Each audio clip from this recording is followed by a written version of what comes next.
最后我们来回顾一下这一章里头所介绍的一些重点。那刚开始的时候呢，我介绍了什么是 linear dipole antenna。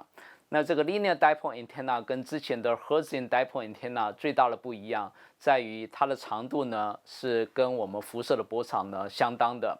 所以呢，在我们考虑它的原厂辐射的时候，我们必须考虑到这个天线上头不同位置的电流的相位。所以呢，我们可以想见，这个电流呢，在这个天线的上头会产生一个驻波。这个驻波呢，它的节点会在它的顶端跟底端，所以我们写出一个驻波的一个形式来描述这个天线上的电流。那这个贝塔呢是2排除以 lambda 是这个波的 phase factor。那这个 h 呢是这个上面这一段的距离，还有这个下面这一段的这个长度。那这个天线呢总长度是2倍的 h。那一旦你把这个随着位置不同的电流考虑到你的原厂的计算之后呢，你会产生一个 antenna pattern function。这个 antenna pattern function 不只是角度的一个函数，同时也是这个天线长度跟波长的函数。所以呢，在不同的这个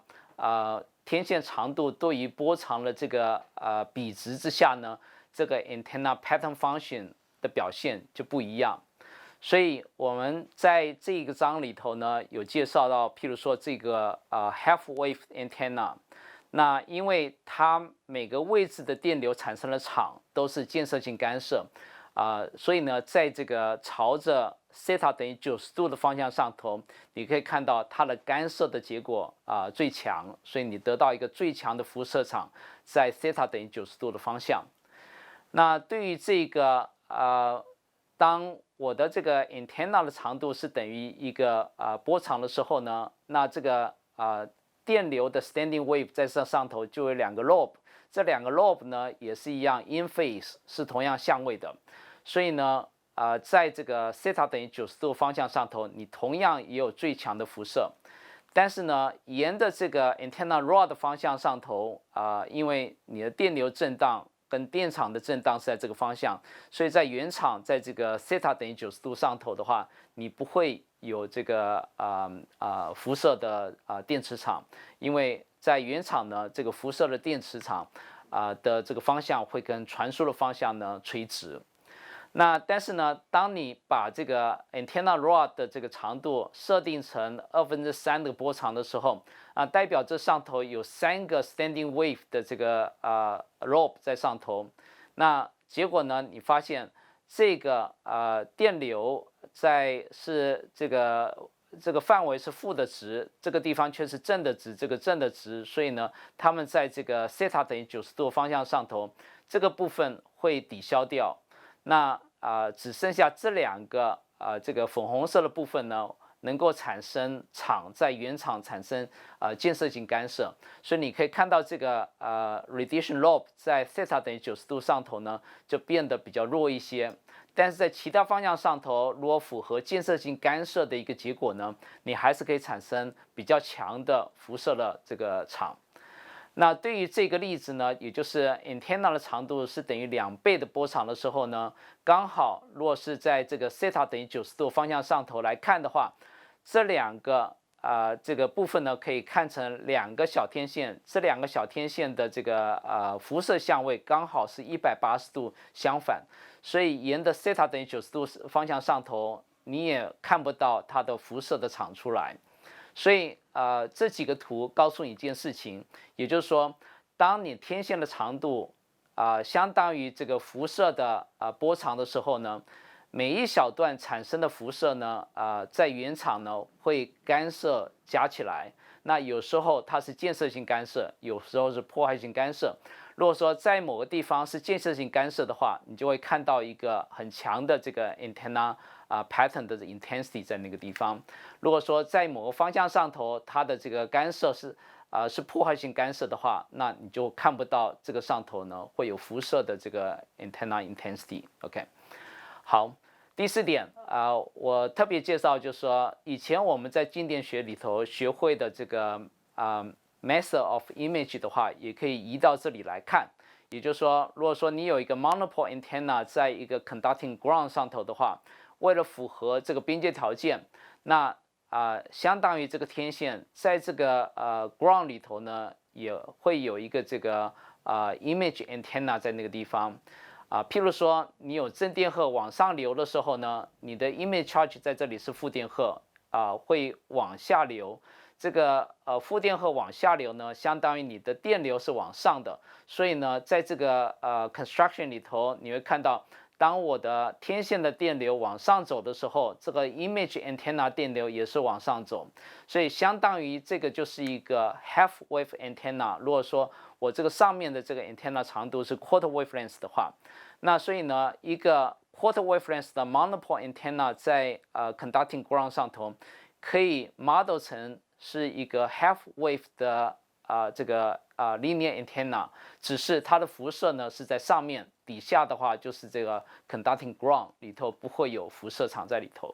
那这个是有关这个 antenna image 的一个这个效应。好，